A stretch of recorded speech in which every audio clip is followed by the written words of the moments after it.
일주일이 지나고 이제 또 마태복음 15장을 살펴보는 시간이 되었습니다.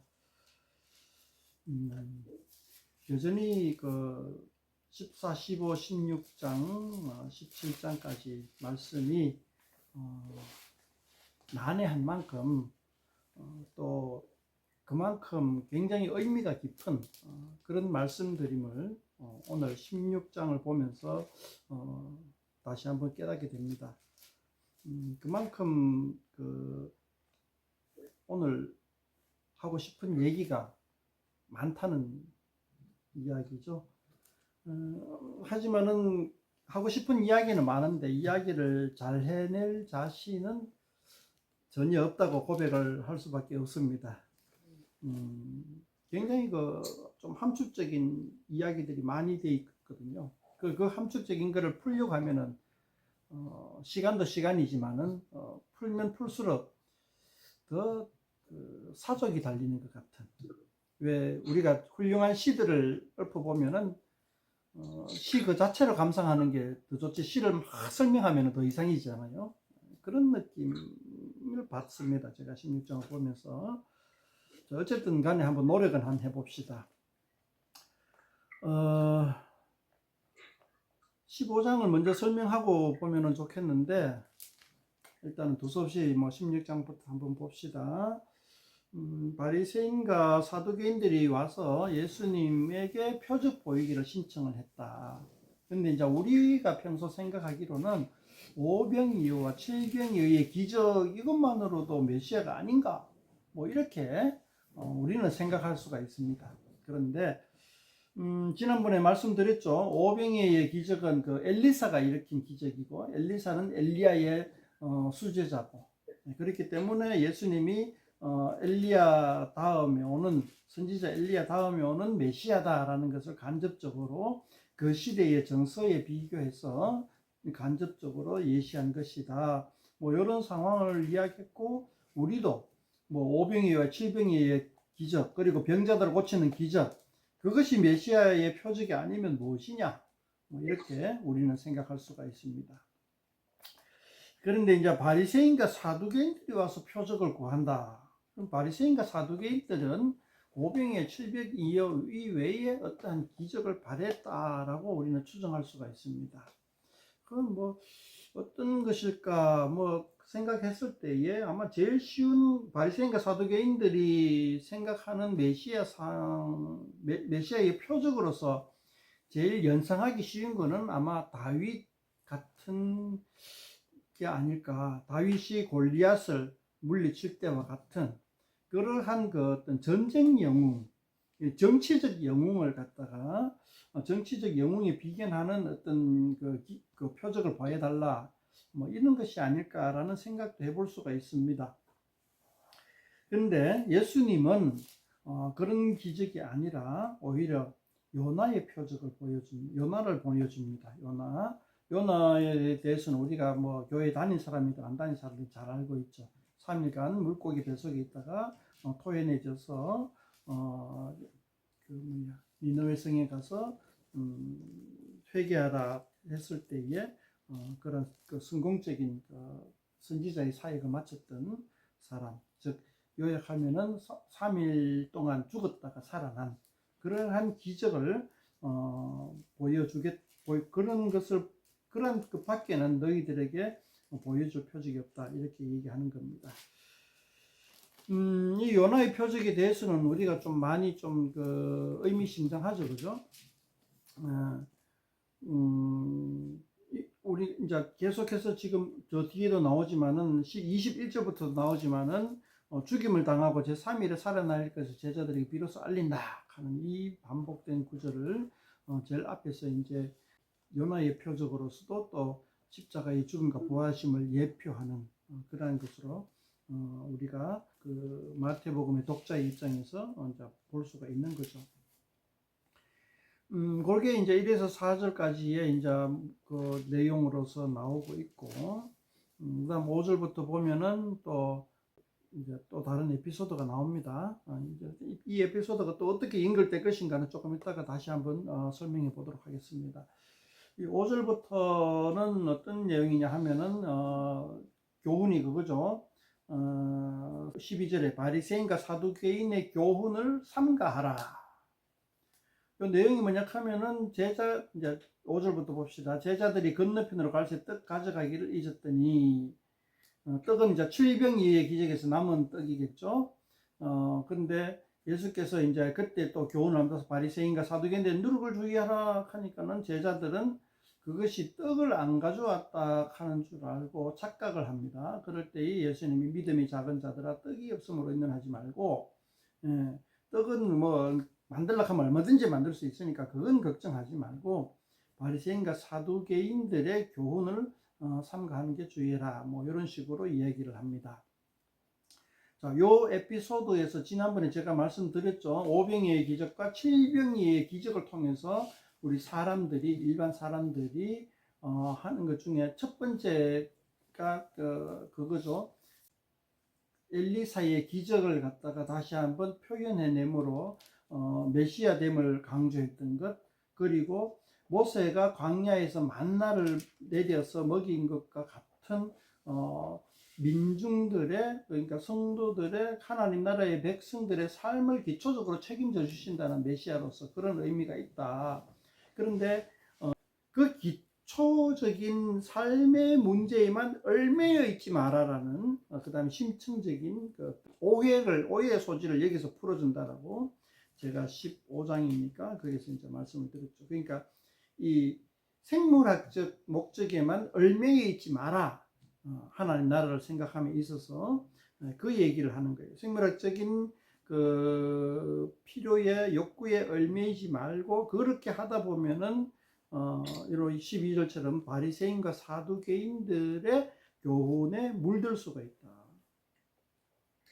바리새인과 사두개인들의 교훈은 이제 반복적으로 우리가 지금까지 많이 얘기했죠. 바리새인들은 어떤 외형적인 거, 외식적인 거, 그리고 형식적인 거, 외식뿐만 아니라, 외식은 거칠에만 해가지고 막 하는 건데, 이제 형식주의도 있죠. 그죠? 바리새인과 사두개인은 형식주의에 빠져 있고, 그리고 외식과 형식으로 포장하고 외식으로 포장되어 있는 그 내면에는 굉장히 악독한 마음의 시기와 질투와 분노와 자기 자랑과 뭐 이러한 오염 덩어리들이 그 속에서 드러나온다라고 또 15장에서 이야기하고 있죠. 그러한 것들을 바리새인과 사두개인들의 교훈이라는 거죠. 그런 것을 주의하라라는 식으로 지금 5절에서 12절 이야기를 하고 있습니다.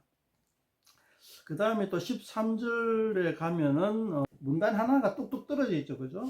13절부터 보면은 제자들에게 이제 질문한다. 너희들의 스승은 누구라고 생각하느냐? 제자들에게 묻는 거죠. 이제 13절에 보면 이렇게 하죠. 사람들이 인자를 누구라 하느냐? 오늘 제가 책을 읽다가 한 가지 새로운 사실을 알았는데요.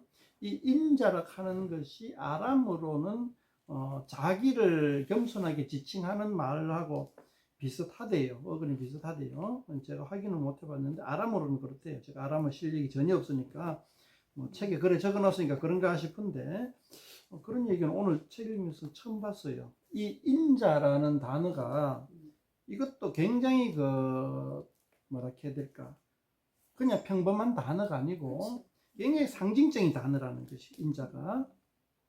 지금까지 제가 알기로는 그래 왔어요. 인자라는 단어가 굉장히 상징적인 단어인데, 이 인자라는 단어가 이사야에서 이제 그 메시아를 지칭할 때에 쓰던 단어, 뭐 그런 정도로 생각하고 그걸 예수님이 그대로 따가왔는데, 자기를 지칭하는, 겸손하게 지칭하는 단어, 이렇게 이제 그 중의적인 의미로 쓰인다. 이렇게 한번 생각해 볼 수가 있다는 거죠.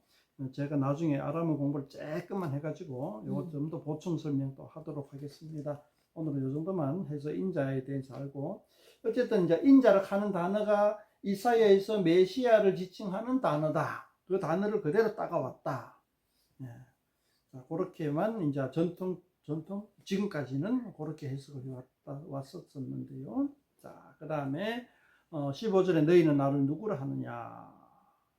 이렇게 했을 때에 시몬 베드로가 16절입니다. 이 굉장히 유명한 구절이고 또 잘 알려진 그 내용인데요. 시몬 베드로가 대답하여 이르시되 주는 그리스도시요 살아계신 하나님의 아들이십니다. 자, 이렇게 이제 시몬 베드로가 고백을 하고 굉장히 유명한 구절이 계속해서 이어집니다. 이거는 성당에서는 굉장히 유명한 구절이죠. 바요나 시몬아 네가 보기도다 이를 네가 알겠느냐 혈육이 아니라 하늘에 계신 네 아버지시니라. 그 다음에 눈으로 한번 읽어보시고요.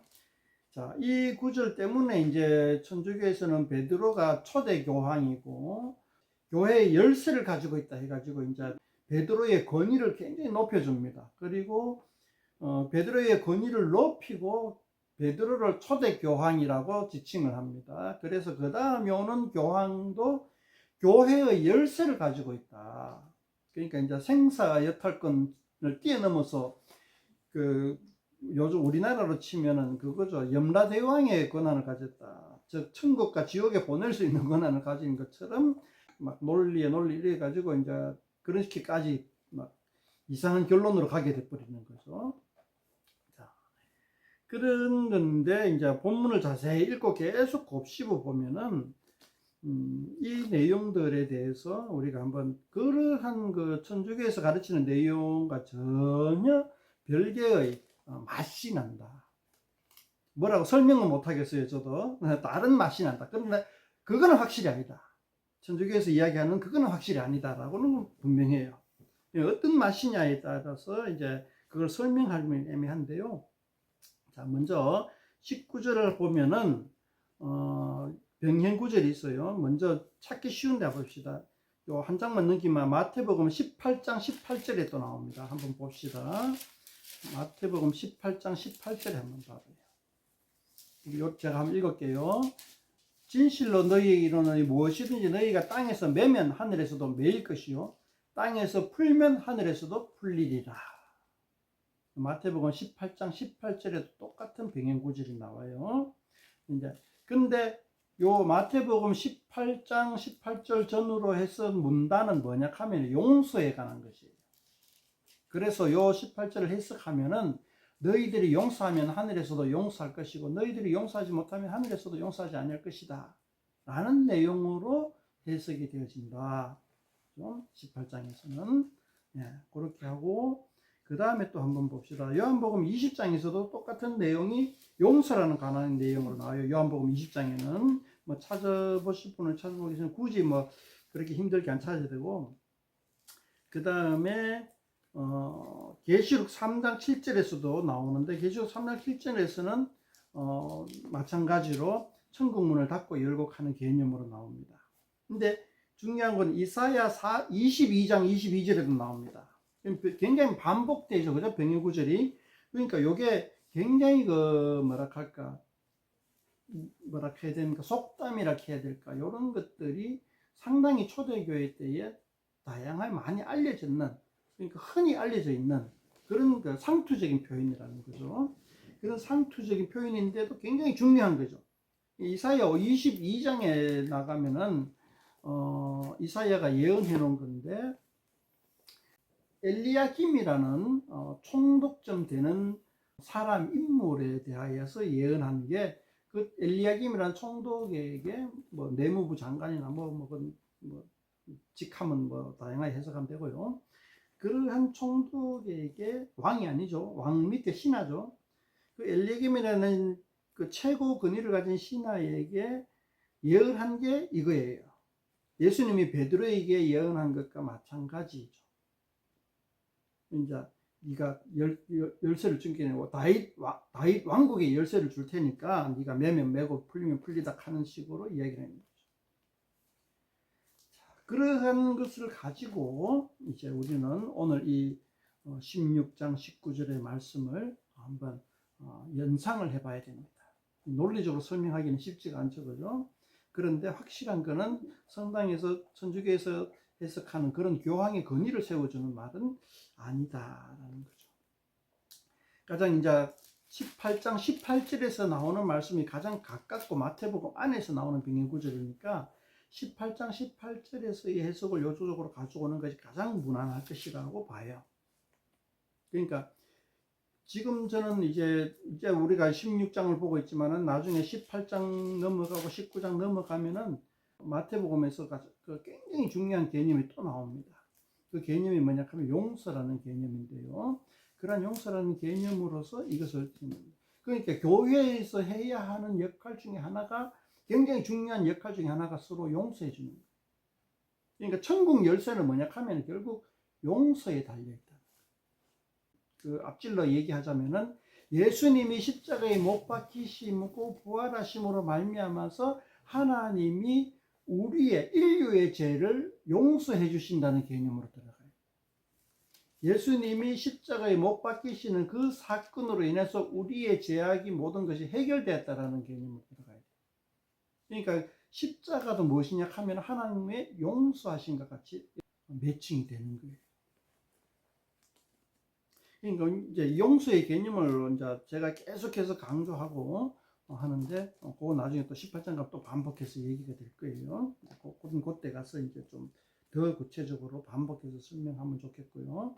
오늘은 여기까지만 하면서 또 다음 문단으로 넘어갑시다. 21절부터 보면은 예수님이 죽임을 당하고 제3일에 살해날 것을 제자들에게 비로소 가르쳐 주는데 베드로는 그것을 거부합니다.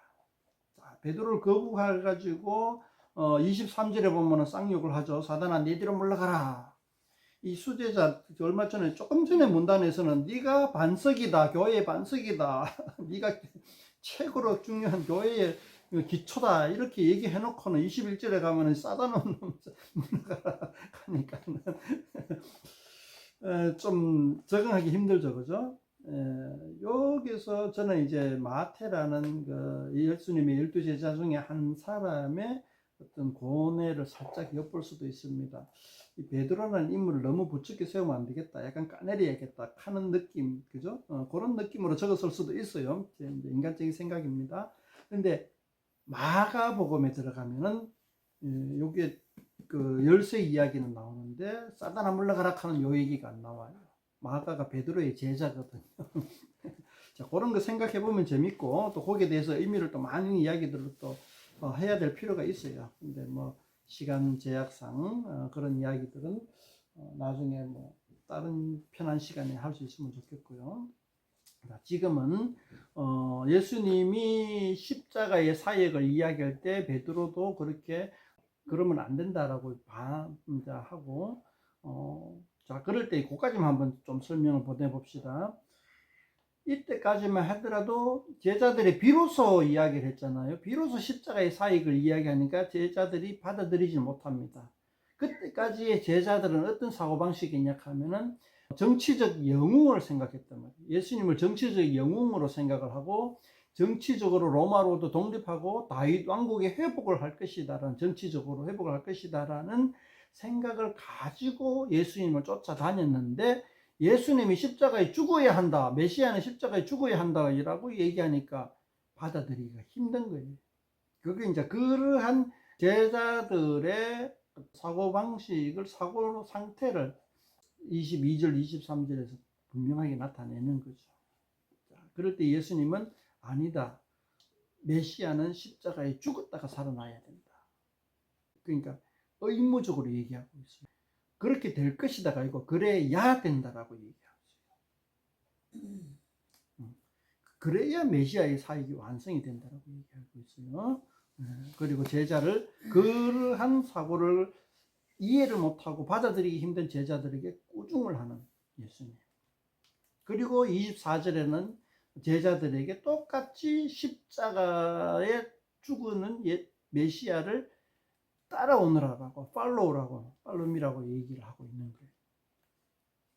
이것이 이제 제자도로 넘어가기도 하는데, 이 제자도의 완성이기도 하죠. 그리고 이제 25절부터는 쭉 설명을 쭉 이제 하는 거죠. 네, 설명을 하고 28절 보면은 또 우리가 이해하기 힘든 구절 나오는데, 그거 뭐 28절을 이해하기 위해서 설명하는 거는 크게 뭐 중요한 것 같지는 않아요. 근데 좀 궁금하긴 하죠. 궁금하긴 한데, 그걸 이해하려고 설명하기보다는 왜 이런 말을 했느냐라고 이야기하는 게 시간을 좀 아낄 것 같아요. 28절에 보면은 예수님이 왕권을 가지고 온다. 왕권을 가지고 온다. 지금은 그럼 왕권이 없느냐? 그러니까 지금은 왕세자, 우리가 십자가에 따지면은 예수님이 십자가에 못 박히시고 부활하기 전에는 왕세자. 그런데 십자가에 죽으시고 부활하심으로 말미암아 왕권을 가지고 온다. 이 왕권을 가지고 온다라는 문구는 로마 시대의 문구죠. 그러니까 헤롯 그 아들이 자기 아버지는 이제 그 왕권을 가지고 있었죠. 이제 로마의 황제 밑에서. 그런데 헤롯의 아들들은 그 아버지의 왕권을 이어받기 위해서 로마로 가서 황제의 인허락합니까? 뭐락합니까? 준허락은 뭐 허가를 받아야 돼요. 그래서 허가를 받아오면은 그래서 왕권을 받아 가지고 왔다. 그게 이제 헤롯 안티파스인지 뭔지 뭐 그런 역사적인 사실들이 있죠. 그래서 헤롯 왕권을 가지고 온다라는 문구가 있어요. 이제 그런 문구를 가지고 예수님이 하늘로부터 하나님으로부터 예수님이 왕권을 가지고 온다라는 식으로 이제 표현을 하는 거죠. 그것이 언제 예수 십자가에 못 박히시고 부활하신 때에 왕권을 가지고 온다. 즉 십자가에 죽으시고 부활하셔야지만이 왕이 된다는 거죠. 하나님 나라의 왕이 된다. 그런 개념을 이제 이야기하고 있는 겁니다. 단적으로 얘기했지만 28절 해석을 갖다가 한 서너 가지로 막 나뉘고 그래서 제가 말씀드린 해석이 가장 유력하다라는 이야기는 생략하도록 하겠습니다. 뭐 해석은 제가 이렇게 얘기하지만 한 구절 한 구절 다 다양하게 해석을 해요. 그 중에서 제일 마음에 드는 것을 이제 제가 이야기했을 따름입니다. 오늘 참고하시고 이야기 들어주시면. 자, 오늘 보면은 뭐 한 4개, 5개 정도의 문단들 아닌데 각 문단마다 너무나 테마가 달라요. 테마가 다르기 때문에 정신이 하나도 없어요. 각 테마 하나하나마다 중요하기도 하고 의미심장하기도 한데 서로 연결점이 없어요. 뭐 툭툭툭 던져놓은 듯한 느낌이 들어요. 이러한 것이 이제 서로 다 연결할 수 있는 공통점이 뭐냐라고 이제 사람마다 다 다르게 생각하겠지만은 저는 이제 이야기 말씀드릴 수 있는 것이 하나님 나라가 어떻게 설 것이며 하나님 나라가 예수님 메시아 중심으로 하나님 나라가 서게 될 것이다. 요렇게 이제 그런 하나님 나라의 그 각각의 요소들을 갖다가 툭툭툭 던져주는 그런 게 아닌가 이렇게 한번 생각을 해보고 제가 예전에 달았던 끄적끄적 그려놓은 글 중에 하나가 이런 글이 있네요. 16장은 요약 정리다. 그런 자리인데 이게 과연 요약 정리인가 한 번 더 생각을 해보고 하니까 뭐 그렇게 생각해도 무난하긴 하다. 근데 뒤이어 계속해서 또 하나님 나라에 관한 이야기가 또 계속 나오니까 최종적인 요약 정리는 아니다. 뭐 중간 요약 정리 정도는 될 수 있을지 모르겠다. 이렇게 한번 생각을 해봅니다. 뭐 제가 빠르게 지나왔기 때문에 놓친 거 너무 많은데요. 뭐 중간중간에 생각나시는 대로 뭐 말씀해 주시면 좋고요. 저도 막 생각나는 대로 두서없이 얘기할게요. 얼마 전에 유튜브를 보다가 개념적인 단어를 하나 봤는데요. 리좀이라는 단어입니다. 이 음절로 된 건 아니고요. 우리 한자 문화권에서 제가 말씀드리니까 리좀이라고 얘기를 하는데요. 영어권 단어인 것 같아요. 리좀.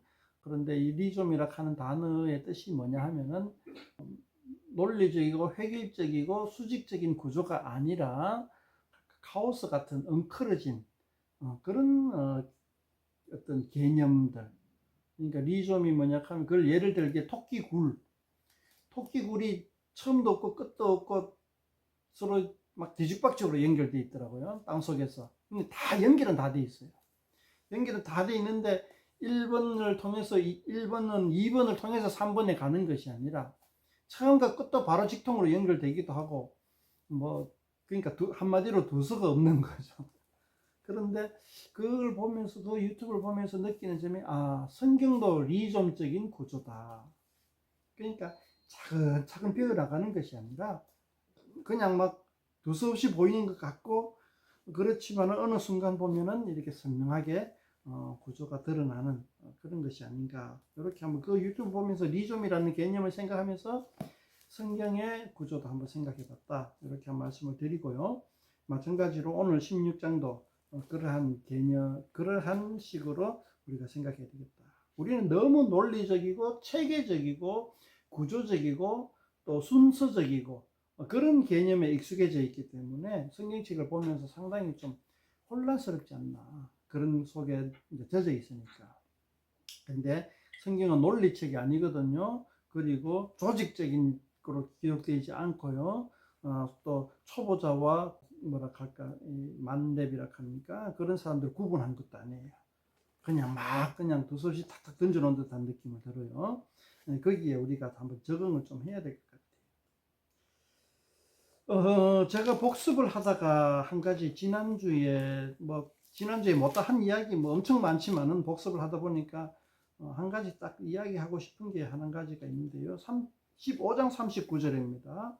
15장 39절에 보면 예수께서 무리를 흩어보내시고 칠병이의 기적이죠. 칠병이의 기적 다음에 예수께서 무리를 흩어보내시고 배에로서 마가단 지경으로 가십니다. 이 마가단이라는 단어, 그러니까 지역 이름이죠. 마가단 지경으로 가십니다. 이게 이제 갈릴리 호수, 갈릴리 바다의 서쪽, 북쪽 끝도 아니고 남쪽 끝도 아니고 서쪽 중앙쯤 되는 지경으로 나와요. 그런데 이게 재밌는 게 마가복음에는 달마누다라는 지명으로 써요. 똑같은 질병의 기적이 다음에 똑같은 이제 후렴 구절로 후렴이 아니고 이제 배경으로 나오는 겁니다. 질병의 기적이 일어난 다음에 예수님이 가신 장소가 마태복음에는 마가단 지경, 마가복음에는 달마누다로 가는 거고, 그리고 누가복음 8장에는 막달라인이라 하는 마리아가 있는. 그런데 막달라라 하는 지명이 달마누다와 마가단하고 똑같은 동일한 지명입니다. 똑같은 동일한 지명을 마태복음에서는 마가단, 그리고 마가복음에서는 달마누다, 그리고 누가복음에서는 막달라. 이렇게 우리가 막달라 마리아라고 막 말하잖아요. 그 마리아의 고향, 마리아가 살던 동네, 그러니까 우리나라로 이야기하자면은 뭐라 해야 됩니까? 김천댁. 그렇지, 김천댁이죠. 그러니까 달라에서 온 마리아. 그렇지. 우리나라의 김천댁 하는 단어랑 똑같은 이제 어법이죠. 막달라인 마리아 하면은 그런 이제 각 복음서마다 동일한 지명을 다르게 불러요. 이게 저는 굉장히 중요한 힌트다. 의미가 있는 게 아니고 힌트. 왜냐하면 이 마태복음, 마가복음, 누가복음이 누가 누구 걸 뺏겠냐 하는 그런 신학자들이 막 혈투를 하거든요. 거기에서 요 지명이 각 복음서에 굉장히 중요한 힌트다, 배경이고, 그런 거를 한번 제가 그래서 앞으로 요 지명 가지고 한번 지명이 어느 지역에서 언제 누구에 의해서 사용된 지명인가를 공부해 보면은 각자의 복음서를 더 잘 선명하게 바라볼 수 있는 힌트가 아닌가, 이렇게 한번 생각을 해봤습니다. 별로 중요한 건 아닌데 이야기를 꼭 한번 해보고 싶었습니다. 자, 오늘 16장 조금 두서없이 얘기를 했는데요. 한 문단 한 문단이 너무나 어떤 의미심장한 단어라 가지고 각자가 좀 얘기해 줬으면 좋겠어요. 요약이 안 돼요. 한 문단이 동떨어져 있는 것은 더 중요한 거라 가지고 요약은 생략하겠습니다.